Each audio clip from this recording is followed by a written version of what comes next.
Nous sommes à Casablanca, à la ville aux Maisons Blanches, et c'est ici que nous vous donnerons les news du CHAN.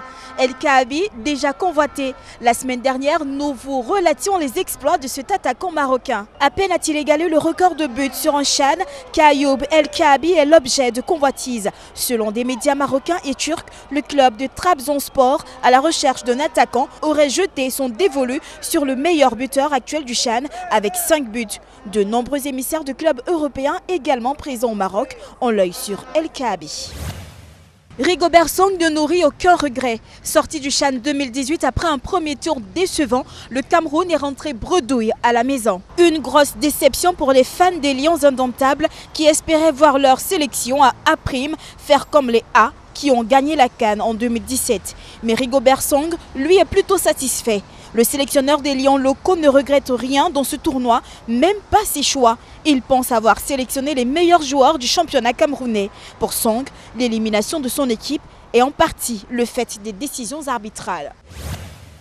L'Afrique de l'Ouest, la grande déception. Et oui, elle comptait 4 représentants lors des phases finales de ce CHAN. Mais au terme du premier tour, seul le Nigeria s'en est sorti. Contrairement à la Côte d'Ivoire, le Burkina Faso et la Guinée, sortis plus tôt que prévu. Des échecs qui en disent long sur la qualité du football local dans cette partie du continent.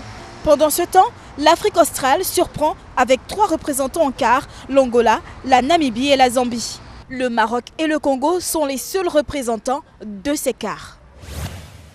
Si le Congo-Brazzaville s'est hissé en quart de finale de ce CHAN, c'est en partie grâce à son expérimenté gardien de but, Barel Mouko. Le capitaine de la sélection congolaise est le grand frère, le père et le guide de son équipe. À 38 ans, l'ancien gardien de but de Dijon et de Lille est le socle du dispositif. Il est très écouté par ses coéquipiers qui lui vouent un respect total. Il ne lui reste plus qu'à conduire les Diables Rouges sur le toit de l'Afrique. Eh bien, c'est sur cette belle ambiance que nous vous disons au revoir.